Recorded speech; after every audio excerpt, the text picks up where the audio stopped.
வளமுடன். என் பேர் பார்கவி. ஐந்தொழுக்க பண்பாடு. புதியதொரு பண்பாடு உலகுக்கு வேண்டும்.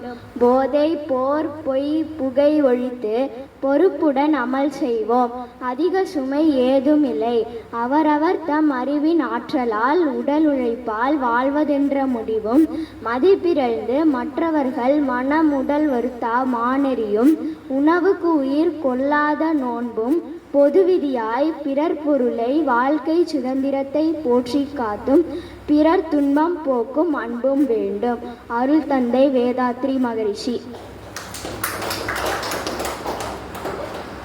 வாழ்க வையகம், வாழ்க வையகம், வாழ்க வளமுடன். குரு வாழ்க, குருவை துணை. என் பேர் சாயக்ஷரா. நான் இப்போ மனம் என்றால் என்ன அதை பற்றி தான் பேச போகிறேன். மனம் ஒரு நம்ம மனம் இருந்தால் தான் நம்மளோட வாழ்க்கைக்கு அதுவும் ஒரு முக்கியமான தேவை. ஏன்னா மனம் நம்மளோட எண்ணங்களை எதிரொலிக்கும்.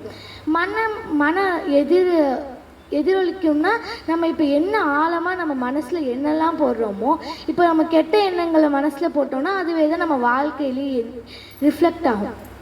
அப்போ நம்ம நல்ல எண்ணங்களை தான் போடணும். இதை நம்ம வேதாத்ரி என்ன சொல்கிறதுனா, உயிரின் படர்க்கை நிலை அதுதான் மனம் அப்படின்னு வேதாத்ரியம் சொல்லுது. இப்போ இந்த மனம் எண்ணங்களை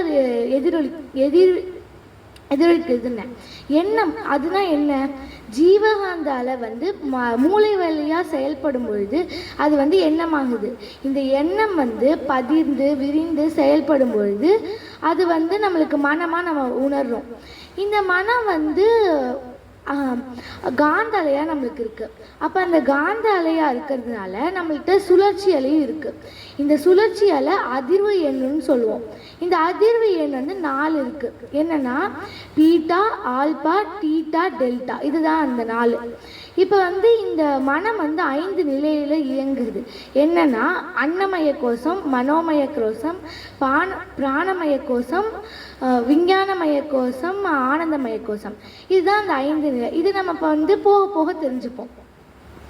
இவ்வளோ சிறப்பு வாய்ந்த இந்த மனதை சில பேர்லாம் வலிமைப்படுத்தாமல் இந்த வேதாத்திரியத்துக்கு வராமல் இருக்கிறவங்கெல்லாம் மனதை எப்படி வேணால் இருக்கட்டும்னு விடுவாங்க. ஆனால் நம்ம வேதாத்ரி மகரிஷி அவர்கள் நம்மளுக்கு உடல் பயிற்சி, தவம் அதெல்லாம் சேர்ந்து மனவளக்கலை பயிற்சியாக கொடுத்துருக்காங்க. இது மனவளக்கலைன்னு எதுக்கு சொல்கிறோன்னா, மனதை வலிமைப்படுத்தும் பயிற்சி. அந்த பயிற்சியை நமது குரு ஒரு கலையாக உருவகப்படுத்துகிறார்.